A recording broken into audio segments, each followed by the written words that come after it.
প্রতি বছরের মতো এবছরও হিঙ্গলগঞ্জের আম্বেরিয়ায় বিপ্লবী সংঘের উদ্যোগে অনুষ্ঠিত হল ৩৩তম বর্ষের সরস্বতী কার্নিভাল। প্রতি বছর সরস্বতী পুজোর পর এই বিপ্লবী সংঘের উদ্যোগে আম্বেরিয়া স্কুল মাঠে হয় এই অনুষ্ঠান। প্রতি বছরের মতো এবছরও হিঙ্গলগঞ্জের বিভিন্ন প্রান্ত থেকে প্রায় 50টি পুজো উদ্যোক্তারা এই কার্নিভালে অংশগ্রহণ করেন। প্রতিমা নিয়ে এই কার্নিভালে অংশগ্রহণ করার পর বিপ্লবী সংঘের পক্ষ থেকে এক বিচারকের একটি দল ঘুরে ঘুরে প্রতিমা দেখে প্রথম, দ্বিতীয়, তৃতীয় স্থান ঠিক করেন। তারপর প্রথম, দ্বিতীয়, তৃতীয় স্থান অধিকারী পুজো উদ্যোক্তাদের বিশেষভাবে পুরস্কৃত করা হয় বিপ্লবী সংঘের পক্ষ থেকে। 33তম বর্ষের এই সরস্বতী কার্নিভাল প্রসঙ্গে কার্নিভালের প্রধান উদ্যোক্তা তথা হিঙ্গলগঞ্জ পঞ্চায়েত সমিতির বনভূমি কর্মাধ্যক্ষ সুরজিৎ বর্মন ঠিক কি বললেন তুলে ধরবো আপনাদের সামনে। বাঙালি সংস্কৃতি, বাংলার সংস্কৃতি আমরা ধরে রাখতে চাই।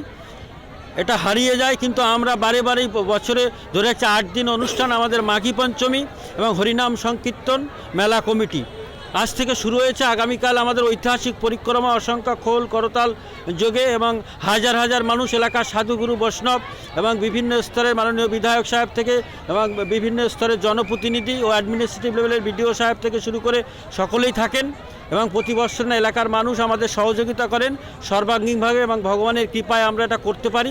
এর জন্যে আমরা সকলের কাছে এবং ভগবানের কাছে আমরা খুব নতমস্তকে শ্রদ্ধা প্রণাম জানাই এবং কৃতজ্ঞতা জানাই এবং বাংলার সংস্কৃতিকে হিঙ্গলগঞ্জ যে সুন্দরবন প্রত্যন্ত এলাকা সেটা তুলে ধরতে পারে তার নজিরও আমরা দেখাতে চাই এবং দেখিয়ে আসছি সকলের সহযোগিতায়। ধন্যবাদ। হিঙ্গলগঞ্জ থেকে অর্ডব বৈত্রের রিপোর্ট, চ্যানেল 24/7।